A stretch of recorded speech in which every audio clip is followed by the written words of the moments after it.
এক মহিলা আমার সামনে আসছে, আমাকে বোরখা খুলেন। না, আমি বোরখা খুলতাম না। আমাকে বোরখা বললে তো আপনি শয়তানের লেবাস ধরলেন।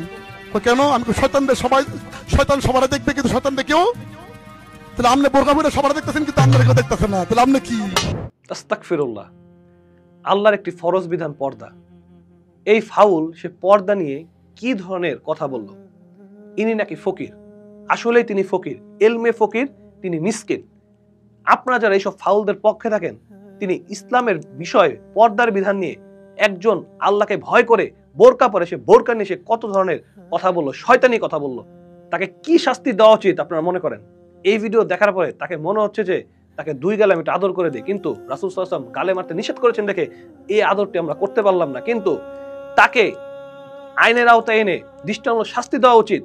সে কোরআনের একটি বিধান, পর্দার বিধান, আমাদের মা বোনরা যে বোরকা পরে, সে বোরকা নিয়ে সে কটূক্তি করেছে, একটা বাজে কথা বলেছে, বাজে বক্তব্য দিয়েছে আসলে, এবং সেখানকার সবাই তারা এগুলো করতেছে। এর মানে বুঝতে পারছেন, বাউল একটি ফাউল ধর্ম, সে ইসলামের বিপরীত তারা কাজ করে থাকে। এদের বিরুদ্ধে যদি আমরা এখনই সোচ্চার না হই, তাহলে এরা ইসলামকে কুলুষিত করে ছাড়বে। আমরা এটা হতে দেব না ইনশাআল্লাহ। আসসালামু আলাইকুম ওয়া রাহমাতুল্লাহি ওয়া বারাকাতুহু।